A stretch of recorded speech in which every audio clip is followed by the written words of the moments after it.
WhatsApp guys, আমি হলাম নীতিশ আর আপনারা দেখছেন নীতিশ গেমিং চ্যানেল।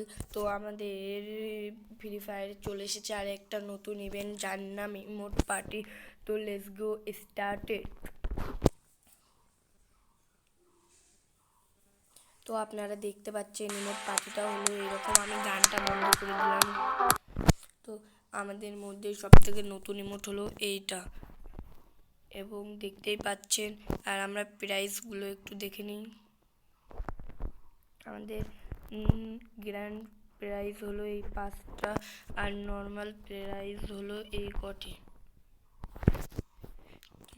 তো সো গাইজ, আমি তোমাদেরকে একটাই কথা বলবো যে আপনারা যদি স্পিন করতে চান তাহলে এই 5টাতে স্পিন করবেন, তাহলে আপনাদের বাঁধার চান্স অনেক বেশি। আর এই 5টা স্পিন করলে আপনাদের এই মোডটা বেঁধে যাবে কনফার্ম। আর আপনি যদি এইটা স্পিন করেন তাহলে আপনাদের বাঁধতে পারে এই নর্মাল প্রাইস। তো গাইজ, আমি আপনাদের পুরো ইভেন্টটা বুঝিয়ে দিলাম। তো আমাদেরকে একটা লাইক, একটা সাবস্ক্রাইব, একটা লাইক।